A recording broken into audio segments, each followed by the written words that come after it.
taste her kiss, but her kisses are not mine. No, they're not mine. She takes. Como o tema é bastante complexo, eu acho que podemos dar 15 minutos de apresentação e, se o professor Eduardo precisar um pouco mais, a gente flexibiliza. Eu vou fazer que nem o professor Gil Vicente. Eu acho que eu não vou nem usar 15. Depois, se for o caso, a gente vê. Bom, companheiros, bom dia. Vamos começar com 9h30, né? Isso mostra que a gente tem uma capacidade de ser disciplinado. Apesar dos companheiros estarem dormindo, provavelmente o domingo em Goiânia deve ser bem recheado de atrações. O Flávio, nosso presidente aqui, disse que Goiânia não tem mar, por isso todo mundo participa. Mas eu fico mais com aquela posição do rapaz da Justiça que veio na abertura. É um mar de atrações. Então, é o que a gente está vendo, né? O povo foi para lá. Bueno, mas vamos lá. Agora, voltando ao assunto, essa questão que a gente está trazendo aí é uma questão, na nossa opinião, muito importante para o futuro do movimento docente, para o futuro das nossas relações com a nossa base. Talvez as pessoas não tenham se dado conta de como as coisas andam muito rápido. E muitas vezes elas andam mais rápido do que a nossa própria capacidade de elaborar e de dar as respostas para aqueles momentos importantes que a nossa categoria vai vivendo. Vocês talvez já tenham percebido, que aqueles que têm participado desse debate, que já deve ser o segundo ou terceiro ano seguido, que a gente apresenta no Congresso aqui teses, discussões a respeito da Previdência Complementar, da mudança da reforma da Previdência, e também, a partir do ano de 2012, das questões relacionadas à implantação da FUNPRESP, da Fundação de Previdência Complementar dos Servidores Públicos Federais.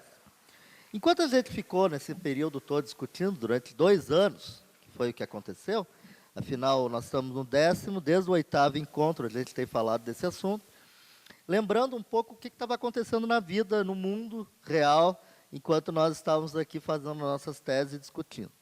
O ano passado, no 9º Encontro Nacional, em agosto de 2013, já acontecia a filiação das pessoas à FUNPRESP há praticamente 6 meses, desde fevereiro de 2013. Quando a gente começou esse debate lá em 2012, no 8º Encontro Nacional, a FUNPRESP ainda não existia, mas já tinha sido aprovado no Congresso Nacional, no dia 30 de abril de 2012, o projeto de lei, que depois virou a Lei 12.618, que é a lei que regulamentou a Previdência Complementar no Brasil.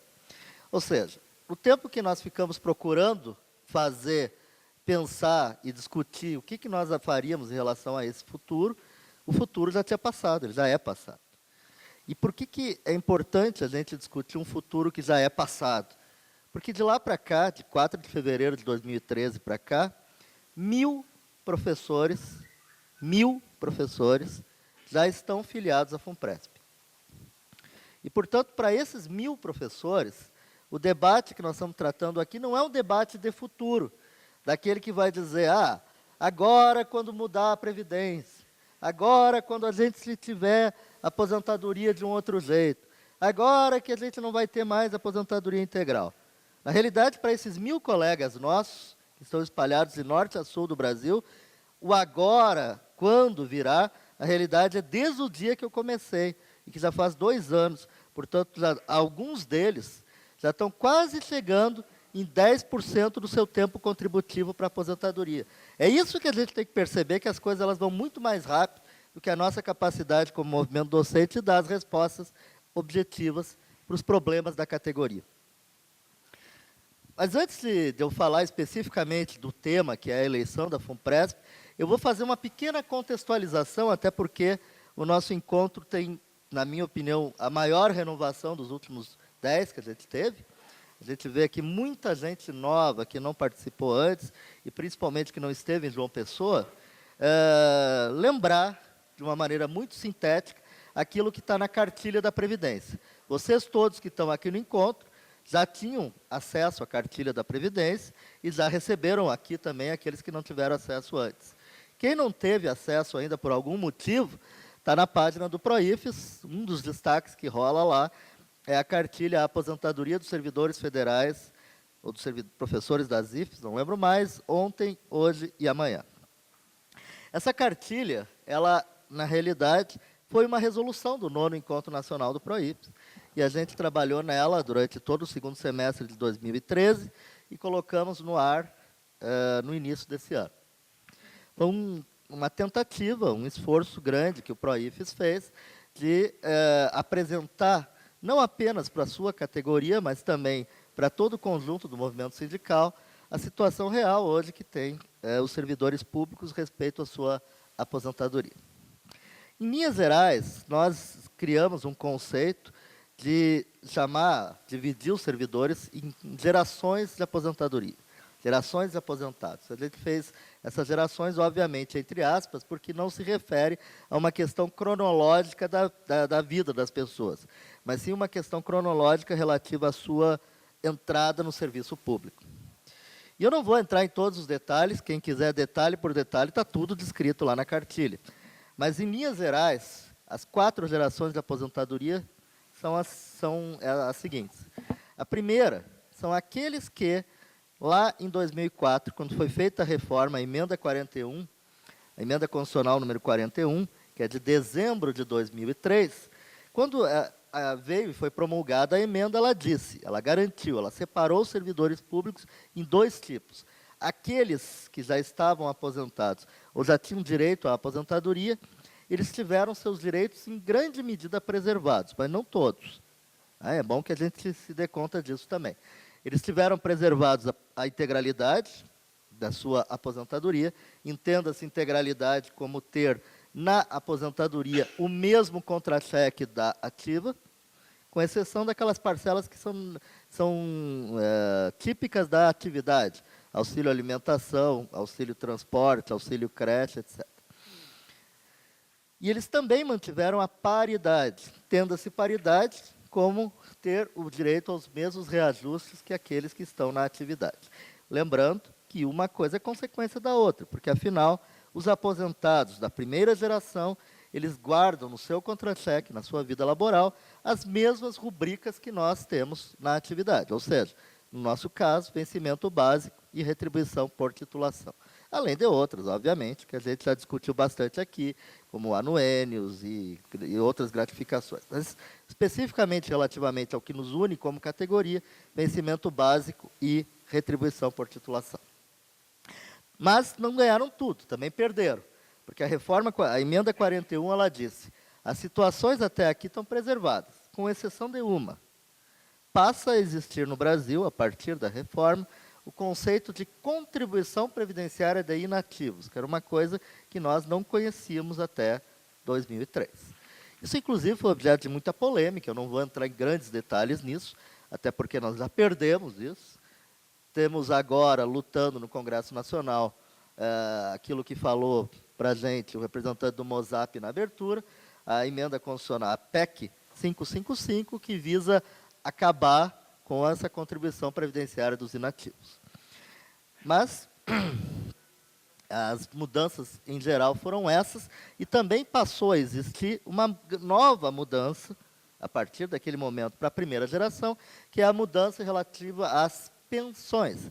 Porque também, imaginem que todos os que estavam vivos até lá, e continuam até hoje, eles, quando deixarem as pensões, eles, na realidade, vão mudar o titular que vai receber a conta, né? Basta ser o dependente, ou a viúva, ou o viúvo. E aí, até esse momento, a pensão era absolutamente integral, simplesmente trocava o nome da pessoa no contra-cheque. Agora não. Trocava o nome e o título da rubrica, mas agora não. A pensão deixa de ser integral, deixa de ser paritária, e ela tem um cálculo que corresponde a 70% do que excede o teto do regime geral da Previdência Social. Esse valor, inclusive, o teto do regime geral da Previdência Social, é um limite importante que a gente tem que entender, que ele vai ser usado muito daqui para frente nas nossas discussões. Ele corresponde a R$ 4.390,24 no ano de 2013. Eu escrevi isso tantas vezes na cartilha que eu decorei, R$ 4.390,24. Bom, Segunda geração de aposentados. A segunda geração é aquela, e a emenda constitucional fez questão de fazer isso, de separar os servidores públicos entre aqueles que estavam no serviço público até aquele momento, da promulgação da emenda 41, e aqueles que viriam a entrar depois da promulgação da emenda 41. Separou em dois grupos. O grupo que a gente chama da segunda geração e a terceira geração, cujo limite temporal é o ingresso no serviço público no dia 15 ou 19 de dezembro de 2013. Portanto, de uma maneira simplificada, a partir de 2004, antes e depois de 2004. O que tem essa segunda geração? É igual à primeira? Não, não é igual à primeira. Pelo seguinte motivo. A primeira geração, as pessoas adquiriram todos os critérios para a aposentadoria no dia que foi promulgada a emenda 41. Os outros, os que já estavam no serviço público, não adquiriram até aquele dia os mesmos direitos, os mesmos requisitos para se aposentarem. Então, portanto, eles ainda terão, ou já tiveram, mas enfim, desde 2004, eles ainda teriam que cumprir determinados requisitos para se aposentarem, com os critérios iguais aos da primeira geração. Primeira grande mudança, acabou a aposentadoria por tempo de serviço, que é algo que se tinha no passado. Passou-se a ter apenas aposentadoria por tempo de contribuição. Isso parece ser a mesma coisa, porque a gente está acostumado que a vida inteira a gente contribui para a Previdência, mas não era a realidade do serviço público nos períodos mais anteriores. E onde se podia aprovar tempo de serviço e não necessariamente tempo de contribuição para conseguir adquirir os requisitos de aposentadoria. Esses professores que entraram antes de 2004 no serviço público, aliás, professores não, esses servidores públicos em geral, professores especificamente, eles todos terão, se cumpridos todos os requisitos da aposentadoria voluntária, e eu não vou discutir aqui todos os modos de aposentadoria, isso está tudo na cartilha, eles passarão a ter direito à aposentadoria integral. Para resumir, 35 anos de contribuição para homens, 30 para mulheres, exceto o magistério do ensino básico, que é 5 anos a menos. Idade, 60 anos para homem, 55 anos para mulher. 25 anos de serviço público, não, é 20 anos de serviço público, 10 anos na carreira, 5 anos no cargo. Se cumprir todos esses requisitos, a pessoa da segunda geração tem direito à integralidade, que eu já expliquei o que é, e tem direito à paridade, que eu também já expliquei o que é. Então, nós temos aí 2004. Quem entrou no serviço público até 2004. Tá? Essa é a segunda geração. Então, esses professores da primeira geração, da segunda geração e os ativos têm uma vida funcional igual. Primeira e segunda na aposentadoria e os ativos na atividade. Que significa o quê? Eles todos têm o mesmo contra-cheque. Vencimento básico, retribuição da titulação. Portanto, tudo aquilo que a gente discutiu aqui ontem sobre carreira, vale para os ativos, vale para os aposentados da primeira e da segunda gerações. A partir de 2004, com a emenda 41, criou-se a terceira geração de aposentados. Por quê que existe uma terceira e depois existirá uma quarta? Porque a emenda constitucional, ela disse o seguinte, ela não disse, vale a partir de hoje a previdência complementar. Não foi isso que ela disse. Ela disse assim, eu criei um novo sistema de previdência. Qual é? O novo sistema de previdência pública no Brasil. A aposentadoria passa a ser calculada do mesmo jeito que a aposentadoria do INSS. Eu não sei se vocês lembram como é que se calcula a aposentadoria do INSS. Ela funciona assim. Faça uma média das 80% melhores contribuições até o ano de 94, ou de 94 para cá. Essa média dos 80% melhores contribuições, no caso da iniciativa privada, do INSS, ela é limitada na parte de cima, no teto do regime geral. Por isso o nome é esse, teto do regime geral. Ou seja, ninguém pode contribuir mais do que a parcela do teto e não pode receber de aposentadoria mais do que o teto. Esse é o limite do regime geral da Previdência Social. É isso que a Constituição diz, que os trabalhadores do Brasil passam, a partir de 2004, a ter o mesmo sistemática de cálculo da Previdência Social. 80% das melhores contribuições de 94 para cá. Por que 94? Porque o governo não tem registro de antes de 94. Tá? Bueno, ou seja, a ideia, o que está no fundo da reforma, é uma unificação dos dois regimes, cuja forma de cálculo é a mesma, com diferenças extremamente importantes, obviamente. O que diz a emenda constitucional 41? Que o servidor público, enquanto não for instituído o regime de previdência complementar, ou, para resumir, enquanto o governo não criasse a FUNPRESP, ele não seria submetido ao teto do regime geral da Previdência Social. É por isso que a gente cria uma terceira geração, porque o cálculo é igual da terceira para a quarta, para a quinta, para a sexta e para o trabalhador do INSS, com a diferença de que o trabalhador do INSS, em primeiro lugar, não pode contribuir acima do teto, o servidor público pode. Em segundo lugar, o trabalhador do serviço público, enquanto não criasse a FUNPRESP, ele não estaria submetido ao teto do regime geral da Previdência Social. Por isso que o cálculo é aquele que a gente já conhece da terceira geração.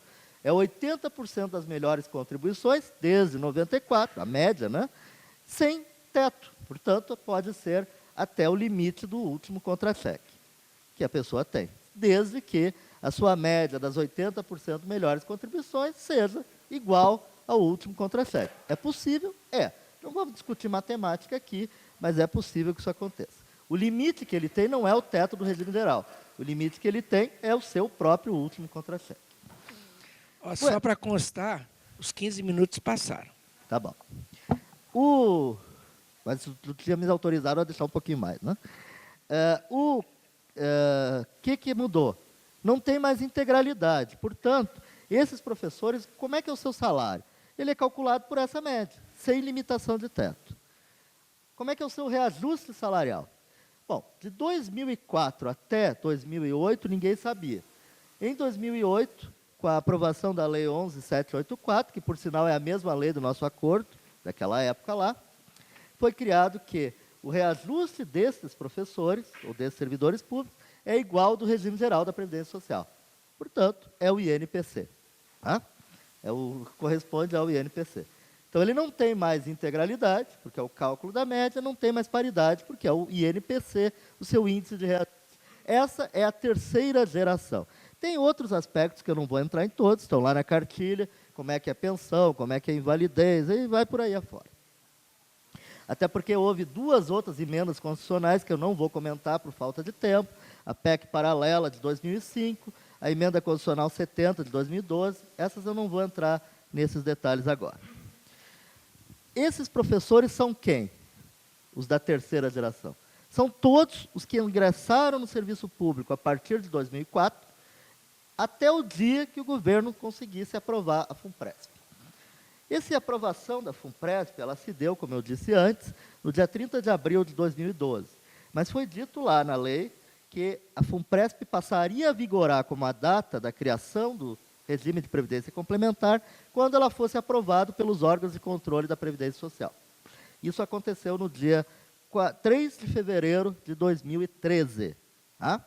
Então, aí nós temos duas datas paradigmáticas. Início de 2004, 13 de fevereiro de 2013. Então, nós juntamos esses 9 anos, e esse conjunto finito de pessoas que entrou de uma data até a outra, é a terceira geração. São as pessoas que têm o quê? Como é que é a minha... Não, a aposentadoria deles é igual à da quarta geração. A única diferença de um para o outro é que eles não estão submetidos ao teto do regime geral. Portanto, o cálculo é aquele da média que a gente falou lá. Esse é um número finito de pessoas, como eu disse, que no magistério superior corresponde hoje a algo na casa de 50% dos professores. Nós temos hoje 74 mil professores ativos, e desses 74 mil professores ativos, cerca de 33 mil são os professores da terceira geração. No magistério do ensino básico, técnico e tecnológico, que nós temos hoje na atividade cerca de 28, 30 mil pessoas, deve corresponder a essa terceira geração algo como 80%. Tá? Então, é na casa, para nós, de cerca de 70 mil pessoas, não, 33 mais 25, na casa de 45, 50 mil da nossa categoria. Ou seja, em linhas gerais, cerca de 1/3 dos nossos professores, contando ativos e aposentados, eles correspondem à terceira geração. 4 de fevereiro de 2013. Todos que ingressam a partir de 4 de fevereiro de 2013 têm uma mudança importante no texto constitucional lá da emenda 41. O cálculo da sua aposentadoria é igual ao dos outros anteriores, 80% das melhores contribuições, desde 94, só que sujeitos ao teto constitucional do regime geral da Previdência Social.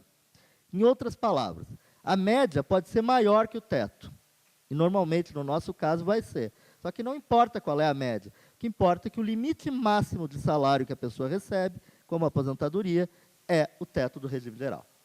Quer dizer que todos os professores da 4ª geração vão receber o teto na aposentadoria? Não. Vão receber o teto se a sua média dos 80% melhores contribuições for superior ao teto. Se for inferior ao teto, eles não podem estar submetidos ao teto, porque a média é menor que o teto. Então, esse é o valor da sua aposentadoria. Ok? Bom, o reajuste deles, no caso do teto, é o teto. Portanto, eles estão submetidos ao teto. Então, eles vão receber, aqueles que tiverem o teto como sendo o seu salário, o seu provento, quando o teto for reajustado, eles vão reajustando junto. O resto, que resto? Não tem resto. É isso. É assim que é a aposentadoria da 4ª geração. Calcula a média, o teto é o limite. Isso é igual à iniciativa privada ou não? Não, não é. Por 2 motivos. Pela contribuição e pelo benefício. No caso da iniciativa privada, a contribuição pode ser, no máximo, até o teto. No caso do servidor público, ela também vai ser igual ao teto. Na realidade, como o nosso salário é maior que o teto, em grande parte da nossa categoria, a contribuição é limitada ao teto. Mas tem uma diferença entre os dois casos. No caso da iniciativa privada, não há vínculo com o teto. Ou seja, à medida que a pessoa vai recebendo o seu salário com o passar do tempo e ele é reajustado pelo INPC, o teto pode se afastar dele, ele pode começar a receber menos que o teto. No caso do servidor público, não. Ele recebe, quando se aposenta, se a sua média for superior ao teto, o teto, e assim vai. Então, é uma diferença que ainda favorece bastante os servidores públicos em relação ao trabalhador da iniciativa privada. O nosso regime ainda é melhor que o da iniciativa privada. Isso até pode nos dizer que vai ter a 4ª reforma depois para torná-los igual, provavelmente. Bom, aí, o que acontece agora? Esses professores, se quiserem contribuir, se quiserem ganhar mais do que o teto, acharem que não é bom ter como provento apenas R$ 4.390, eles têm uma opção, uma só, para que possam também receber a contrapartida patronal, que é aderir à FUNPRESP. Eu não quero aqui entrar no debate se é bom ou ruim aderir à FUNPRESP. Esse debate nós fizemos o ano passado, inclusive está escrito na cartilha lá, a decisão do nosso Conselho Deliberativo a respeito disso. Ela diz o seguinte, está escrito na cartilha, recomendo que todos leiam, quem tiver dúvidas em relação a isso. Você que é da 3ª geração tem 2 opções. Ficar na 3ª geração e pronto. Ser um aqueles 50 mil professores que vão ser até o fim da vida, espero eu, da 3ª geração, se não houver nenhuma outra reforma, e, portanto, eles vão ter a sua aposentadoria calculada daquele jeito lá. Quanto é a sua aposentadoria? Não sei, não tem como calcular, não tem como prever futuro. Mas os cálculos atuariais, quem conhece a ciência atuarial, dizem que ele deve receber algo na casa de 80% do último contra-cheque. A Andes, na cartilha que ela faz para dizer que as pessoas não adiram à FUNPRESP, ela escreve uma coisa lá que nós não concordamos. Ela diz que as pessoas da 3ª geração vão receber 90% do último contra-cheque. Eu não sei que cálculo atuarial que a Andes fez, mas nós não achamos nenhuma maneira de achar que as pessoas vão ter com certeza 90%, como eles dizem que vão ter. Provavelmente eles devem ter alguma maneira de calcular isso, diferente da que a gente conhece. Nós, pelos cálculos que fazemos, achamos que a pessoa pode vir a receber cerca de 80% do último contra-cheque como o máximo. Tá? Bom, mas a pessoa da 3ª geração tem uma opção ainda, e a gente explica isso na cartilha. Ela pode, se quiser, abrir mão da sua condição de não estar submetido ao teto. Essa é a opção. Ele vai lá e diz assim, eu não quero mais estar submetido ao teto. Com isso, ele vira da quarta geração. Ele vai passar a contribuir apenas até 11%, e aí ele entra e adere na FUNPRESP. Porque, obviamente, ninguém vai trocar tudo por nada, né? Ninguém vai dizer, eu não quero ser da terceira mais e não vai contribuir para a Previdência Complementar, porque aí é uma loucura completa, né? Ter garantia de 80% para trocar pelo teto, ninguém vai fazer isso. Então, quando troca, significa que sai da terceira, vai para a quarta, adere à FUNPRESP e entra a contribuir para a Previdência Complementar. O que é bom, o que é ruim? Está escrito na cartilha lá. Só vou resumir para dizer assim, nós achamos que provavelmente não vale a pena, porque as pessoas têm 80% mais ou menos e pagam tudo pelo Tesouro Nacional. Ué, se você é da quarta geração, ou seja, você entrou depois de 4 de fevereiro, você tem duas opções também. A primeira é, não adira à FUNPRESP, porque a FUNPRESP é um risco, é um mercado, é a previdência complementar, é os fundos administrados não sabe como, é a incerteza do mercado financeiro. Muito bem. Você contribui até 11% do seu teto, você contribui com 11% até o teto, e o resto você administra a sua vida. Afinal, o nosso salário, a gente viu aqui, né, é de 10, 8, 9, 7, 15 mil reais, dependendo da classe da titulação. Você vai contribuir com 400 e poucos reais, 11% até 4.390, e o resto você está livre de contribuir. E faça desse dinheiro aquilo que você achar melhor. Certo? Essa é a opção para quem não aderir à FUNPRESP. A outra opção é aderir à FUNPRESP. O que significa isso? Significa que a pessoa entra na Fundação de Previdência e começa a contribuir para ela no que excede o teto. Tem várias maneiras de contribuir, não vou entrar nessa discussão. Nós recomendamos que, se entrar, entre com 8,5% acima do teto, com tabela regressiva de imposto de renda, para quem quer ficar lá e tal. Todos esses detalhes estão lá. Quando você aderir, o que vai acontecer? Bom, você passa a usufruir o direito quando vier a se aposentar pelo regime próprio, recebendo o teto, se tiver a média superior, né? Quando adquirir esse direito, ao mesmo tempo, você adquirirá o direito de se aposentar no regime complementar. Como é que recebe o salário, como é que calcula isso? Está tudo na cartilha, não vou entrar nesse detalhe.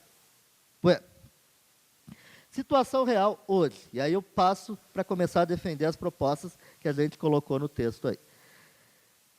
Nós não dissemos na cartilha, essa foi a orientação do CD, que as pessoas deveriam aderir à FUNPRESP. O que nós dissemos foi assim, se você não aderir, é a situação que eu falei. Se você aderir, você terá a sua contribuição acima do teto, a contribuição patronal, ou seja, da União, no mesmo valor, nos mesmos 8,5% de você, portanto, você estará contribuindo com 15% acima, naquilo que excede o teto da Previdência Social do regime geral. Beleza. Vida real agora. É aí que eu queria fazer, fiz todo esse introito para poder homogeneizar o nosso conhecimento aqui. O que aconteceu de 4 de fevereiro de 2013 para cá, enquanto nós estávamos discutindo o que nós escreveríamos na cartilha, o que nós faríamos. 1.000 professores universitários brasileiros das universidades e dos IFES aderiram à FUNPRESP. São 1.000 colegas nossos que estão lá militando na sua vida laboral todos os dias e que já são professores da quarta geração, que já sabem que terão como aposentadoria o teto do regime geral, mais a sua parcela de benefício complementar a ser pago pelo Fundo de Previdência dos Servidores Públicos Federais. O que aconteceu na criação da FUNPRESP, na Lei 12.618? E aí eu ainda vou pedir um pouquinho mais de paciência, porque eu acho que é importante a gente entender isso. A tramitação da FUNPRESP foi um processo muito tenso. Foram 5 anos no Congresso Nacional. Quando o projeto de lei foi enviado, em 2007, esse projeto de lei era muito pior do que ele ficou. Nós temos que ser honestos quando a gente analisa as questões. Ele não previa, por exemplo, aposentadoria diferenciada para a mulher. Porque você sabe que as mulheres se aposentam 5 anos antes do serviço público. Aliás, não só no serviço público, mas enfim, se aposentam 5 anos antes no serviço público. Como elas contribuem menos, portanto, na hora de fazer as contas, elas têm menos no fundo. E, portanto, elas receberiam, teoricamente, mesmo tendo o direito constitucional de se aposentar 5 anos antes, valores menores de aposentadoria. Ou seja, elas seriam punidas por serem mulheres e por terem o direito de se aposentar antes. Claro que elas não eram obrigadas a se aposentar antes, podiam se aposentar depois, mas aí o direito constitucional estaria sendo, de certa maneira, abalado. Também não tinha direito na FUNPRESP a aposentadoria por invalidez. Também não tinha direito a FUNPRESP a pensão por morte. Isso tudo foi introduzido no projeto de lei durante a tramitação. O professor Ubiratã, que é um especialista da Previdência Complementar, quando eu apresentei isso a primeira vez no Conselho Deliberativo, ele disse assim, eu nunca ouvi falar disso, solidariedade geracional e de gênero numa Previdência Complementar. Mas é isso mesmo. A FUNPRESP ela é sui generis nesse aspecto. Ela tem, sim, um componente de solidariedade, porque ela não é só cada um com a sua conta individual. Se fosse, as mulheres pagariam menos, ninguém teria contribuído o suficiente para a pensão e nem para a aposentadoria integral. Mas foi criado nesse debate interno no Congresso Nacional, graças a nós, graças à mobilização dos servidores públicos, bom que se diga, conseguimos introduzir esse tipo de coisa, que está colocado no que está tudo na cartilha lá, que é o Fundo de Cobertura de Benefícios Extraordinários. Não vou entrar nos detalhes aqui, porque senão eu ficaria a manhã inteira. Também, na criação da FUNPRESP, na tramitação, se conseguiu o direito de duas coisas que, na minha opinião, são absolutamente fundamentais. Assim como se perdeu uma também. A que se perdeu primeiro. E era uma FUNPRESP só. Os juízes foram no Congresso Nacional, com o lobby poderoso que tem, e quebraram a FUNPRESP em 3 FUNPRESPs. A do Executivo, a do Legislativo e a do Judiciário. Porque o Judiciário queriam ter uma FUNPRESP só para si, para, sei lá, eu fazer o quê com ela. Cada um imagina o que pode ser. O Legislativo, como são só 20 mil servidores, não sustenta uma FUNPRESP própria. Então, eles aderiram à nossa do Executivo. Então, na realidade, foi criada 2 FUNPRESPs. A FUNPRESP Executivo, na qual existe um plano para os servidores do Executivo, e outro para o Legislativo, e a FUNPRESP do Poder Judiciário. Não falo mais dessa, vou falar só da Executivo agora. Há 2 coisas que foram criadas de bom. No projeto original, a FUNPRESP ela só poderia investir o seu dinheiro, o dinheiro das pessoas que lá colocaram, no mercado financeiro. Só. Não havia outra possibilidade para ela. A única coisa que ela faria seria pegar o fundo, licitar para até 4 bancos, e esses bancos administrariam durante 5 anos, dali a 5 anos faria outra licitação, e assim por diante. Não era como a Previa, a FUNCEF, etc. Ela era uma outro tipo de coisa, ou seja, era, sem dúvida nenhuma, a privatização total dos recursos das pessoas. Tá? Bom, na tramitação se conseguiu fazer com que não seja mais isso. A FUNPRESP pode fazer isso, e aliás já faz, ela criou uma carteira no Banco do Brasil, que é quem está administrando os recursos hoje da FUNPRESP, é uma carteira própria criada pelo Banco do Brasil, ou ela pode fazer o que os outros fundos fazem. Ela pode comprar uma universidade privada, tipo essas que estão no mercado aí, que parece que dá bom dinheiro. Ela pode comprar, sei lá ações da Petrobras, ela pode comprar a privatização de algum banco, tipo o Banrisul, que é o último que sobrou, e assim vai. Ela pode fazer isso. E calcula-se, inclusive, que ela vai fazer isso. Não agora, porque agora ela ainda tem poucos milhões para fazer isso. Já tem muitos milhões lá, mas ainda não o suficiente.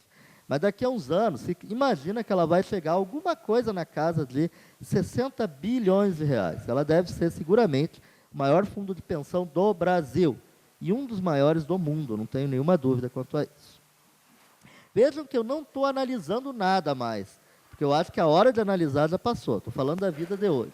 Tá? A segunda coisa muito boa que nós conseguimos, que os conselhos deliberativo, fiscal e o comitê de assessoramento do plano passassem a ser obrigatoriamente paritários. Paritários. Ou seja, o conselho deliberativo tem 3 participantes dos trabalhadores, 3 dos patrocinadores, o conselho fiscal tem 2 e 2. O governo, os patrocinadores indicam o presidente do conselho deliberativo, os trabalhadores indicam o presidente do conselho fiscal. Tá? Como é que é feita a eleição para esses conselhos? E é aí que a gente vai chegar e vamos tentar ir rapidamente para o final da exposição. A eleição, diz a lei, que ela tem que ser feita. Participam da eleição todos os trabalhadores que são participantes, ou seja, os que contribuem, e todos os assistidos, aqueles que recebem benefícios da FUNPRESP. No nosso caso, 1000 professores, como a gente sabe. No Conselho Fiscal a mesma coisa, no comitê a mesma coisa. Só que, quando ela foi criada lá em 2013, ela tinha que ter um comitê, um conselho deliberativo e um fiscal, mas não tinha nenhum participante ainda. Então, a lei ela disse que, no primeiro mandato, que correspondia a 2 anos, a presidente da República, na realidade é o presidente da República, mas, no caso, o presidente da República é uma mulher, portanto, a presidente da República indicou o Conselho Deliberativo provisório, primeiro, e o Conselho Fiscal provisório. Inclusive, para vocês, a lista deles está aí na página da FUNPRESP, pessoal olhar, os 3 membros do Conselho Deliberativo são 3 secretários executivos de 3 ministérios. Aliás, os 6 são 6 secretários executivos de ministérios do governo, todos eles. Tá?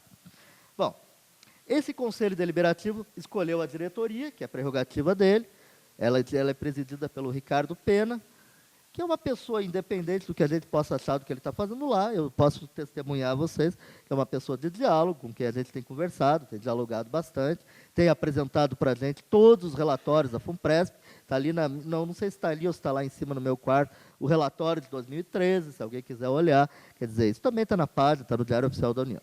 Bom, independente de tudo, em outubro agora vai ter eleições. E o que nós aprovamos no ano passado? Que nós tínhamos que cobrar e exigir que as eleições para os representantes dos conselhos, dos servidores, fossem feitas o mais rapidamente possível, dentro de regras corretas e tal. Esse processo começou em abril desse ano, quando a FUNPRESP criou uma comissão eleitoral, feita por eles, obviamente, que chamou os servidores para se apresentarem como candidatos, se apresentarem como eleitores para votar agora em setembro, na eleição do seu primeiro Conselho Deliberativo, que vai acontecer com o mandato de outubro de 2014, 2/3 dele até outubro de 18, 1/3 até outubro de 16. E a partir daí sempre rodízio, 1/3, 2/3, 1/3, 2/3. Quando foi convocada a eleição da FUNPRESP em abril, uma das coisas que fez a FUNPRESP, ela chamou todas as entidades e servidores públicos lá. Fomos lá eu, o Brandão e o Gil, fomos convidados pelo presidente da FUNPRESP, fomos lá, assim como foi convidada a Andes, foi convidado o Sinazé, foi convidado várias outras entidades, cada uma tomou sua posição. A da Andes está na página deles, dizendo que eles recusam o convite para participar da eleição da FUNPRESP, não querem saber disso. A nossa foi diferente. O que nós fizemos? Nós dissemos para eles, bom, primeiro, isso aqui não é um favor que vocês estão nos fazendo.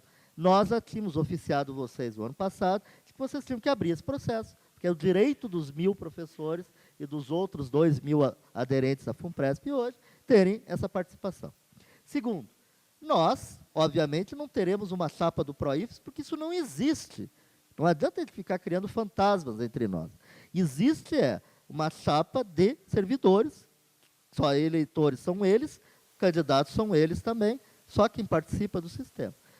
Mas nós dissemos para eles o seguinte, o que nós vamos fazer, e aliás eu vou pedir o referendo do encontro a isso daqui a pouco, nós vamos orientar, vamos dar todas as informações, vamos divulgar, e mais do que isso, nós vamos fazer com que ajudar os servidores a se organizarem, estes servidores aí, para participar.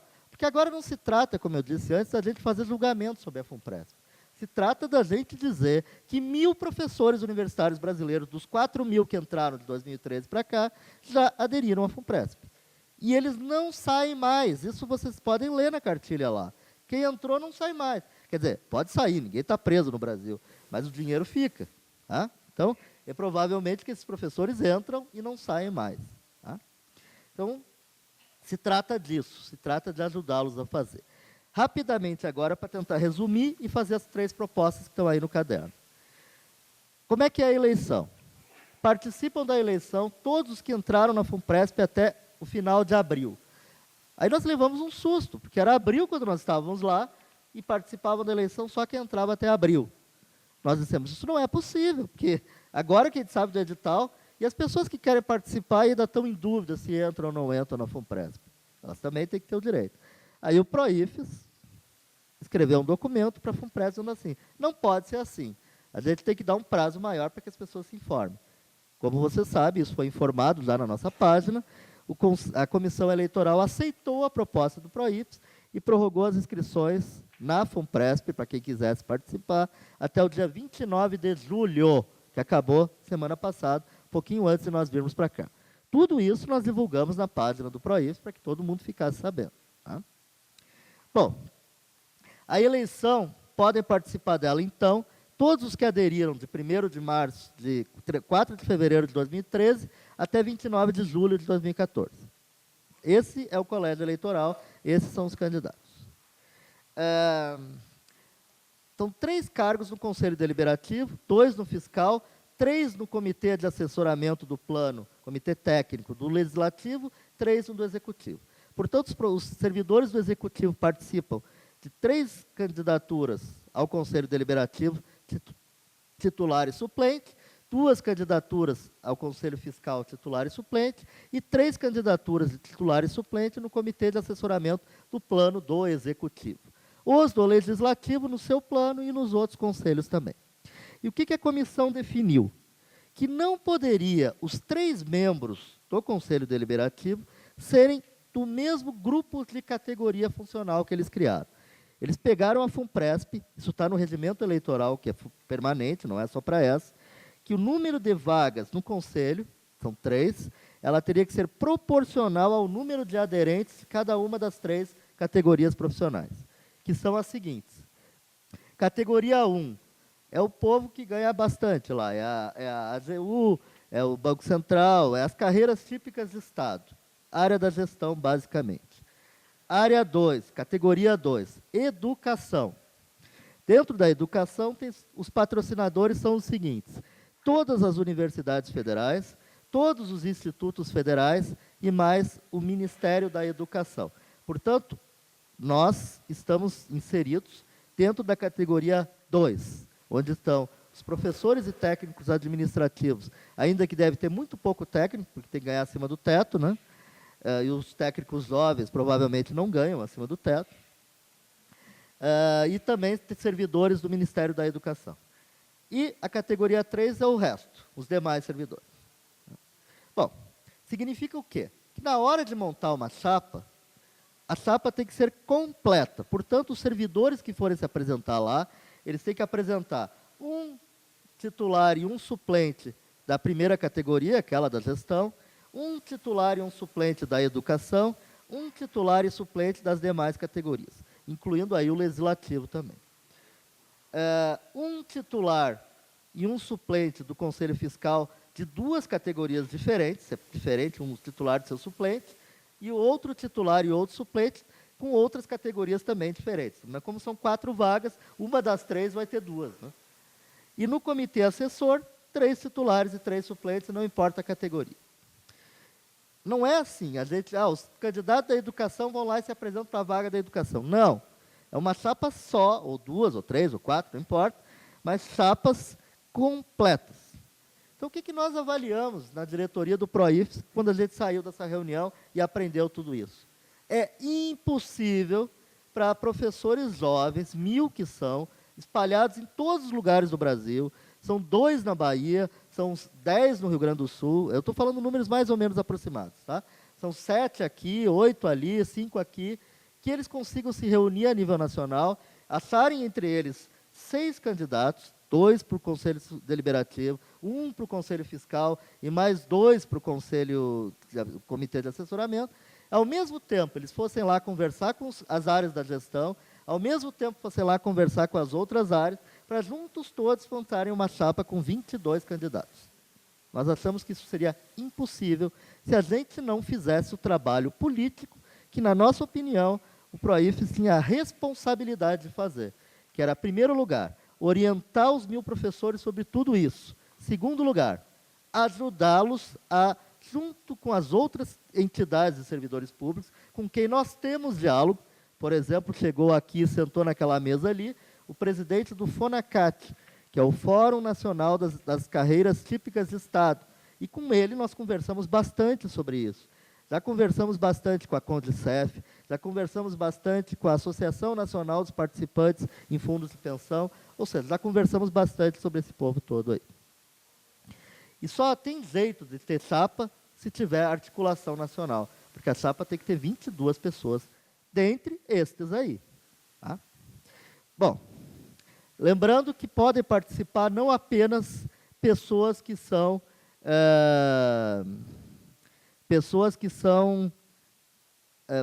participantes ativos normais, ou seja, aqueles que são da quarta geração. Pode participar da FUNPRESP como participantes alternativos qualquer servidor público, da primeira, segunda, terceira ou quarta gerações. Significa o quê?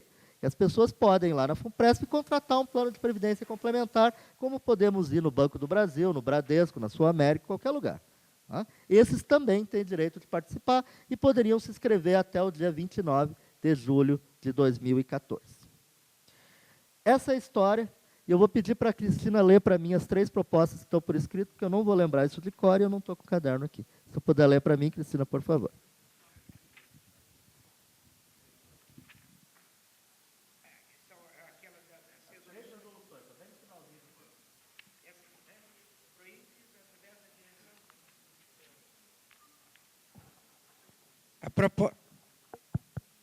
A proposta primeira é: o Proifes Federação, através de sua direção executiva, deverá envidar todos os esforços políticos para, em conjunto com as demais entidades responsáveis de servidores federais, articular a montagem de uma chapa de candidatos às eleições dos conselhos da FUNPRESP executivo.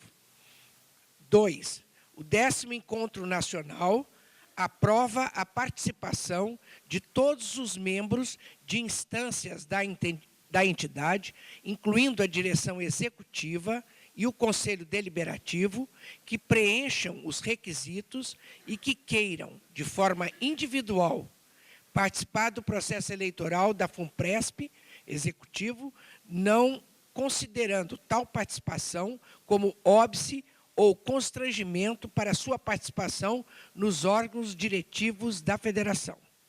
3ª, o Proifes Federação deverá ampliar e aprimorar os processos de acompanhamento e fiscalização da FUNPRESP, dando todo o apoio político aos representantes dos servidores eleitos nos conselhos da FUNPRESP, para que tenham as melhores condições de exercer sua atividade de controle e fiscalização.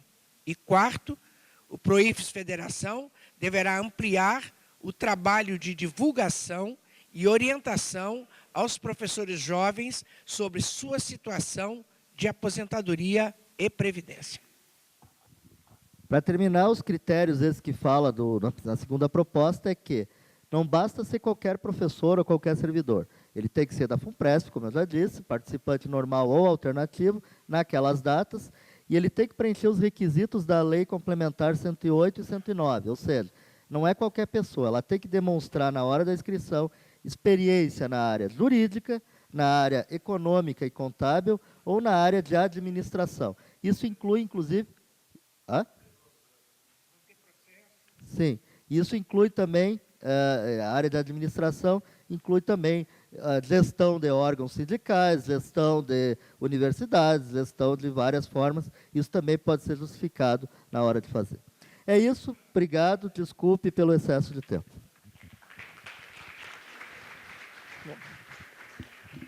Nós temos um segundo texto, que é do professor Juviniano, que não foi lido no início, mas que faz parte do debate, que é a política para aposentados.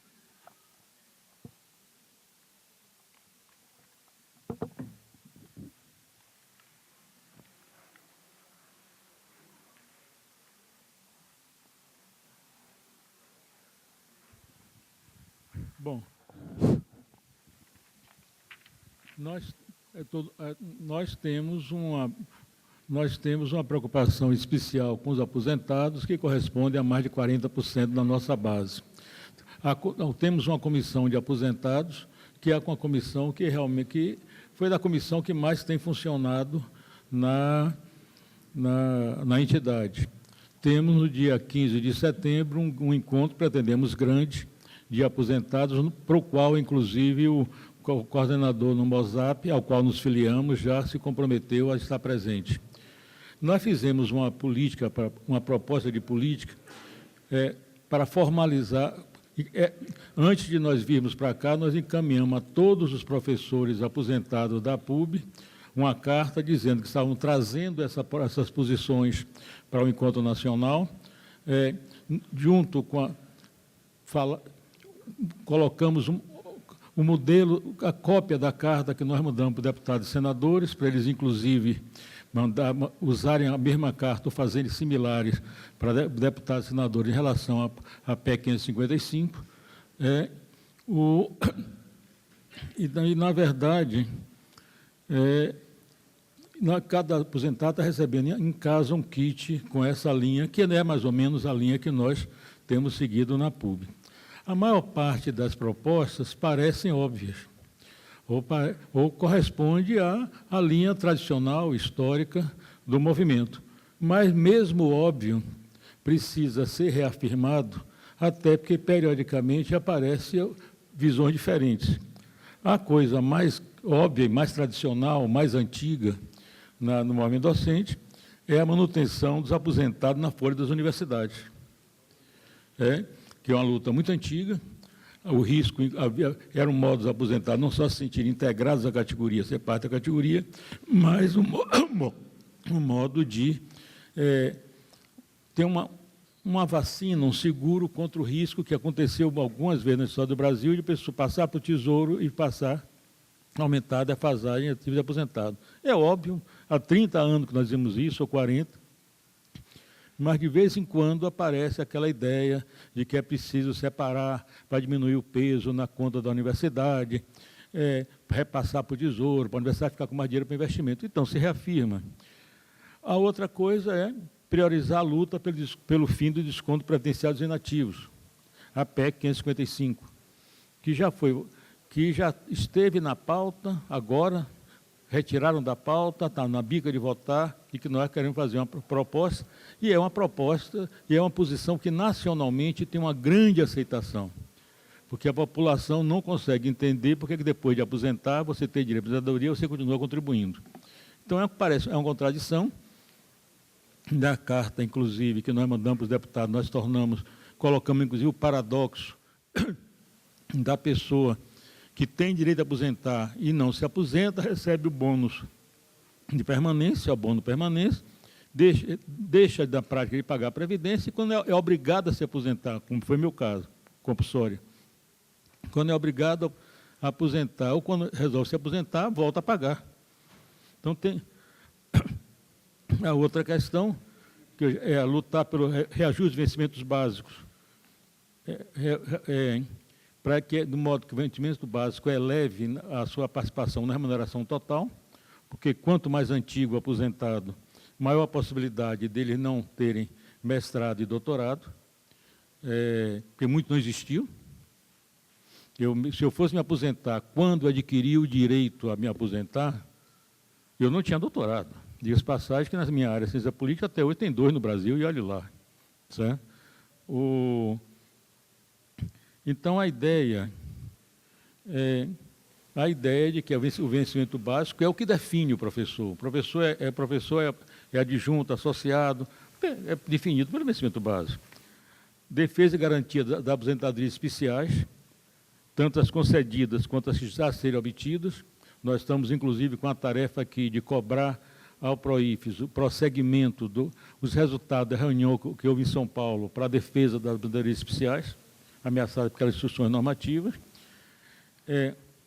Incentivar a criação nas universidades de espaço e presença e atuação de professores aposentados. Implantar nos sindicatos diretorias ou comissões de aposentados.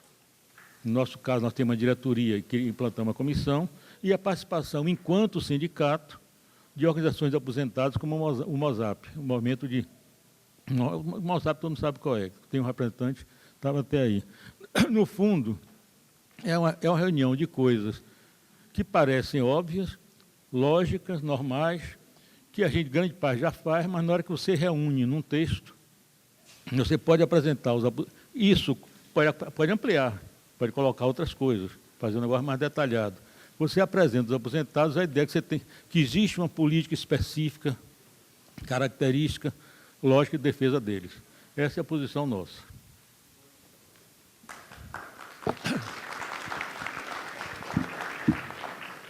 Bom, temos que colocar em discussão as propostas. Então, a apresentação do professor Eduardo ela foi informativa, mas ela chega em 4 propostas. A primeira proposta é que o Proifes Federação, através da sua direção executiva, deverá envidar todos os esforços políticos para, em conjunto com as demais entidades responsáveis de servidores federais, articular a montagem de uma chapa de candidatos às eleições dos conselhos da FUNPRESP.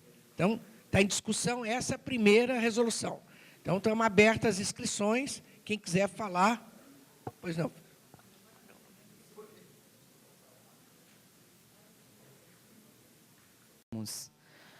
Mas, ao mesmo tempo, eu acho que nós não podemos perder de vista a possibilidade de manter a nossa luta em favor de resgatar um direito que nós perdemos.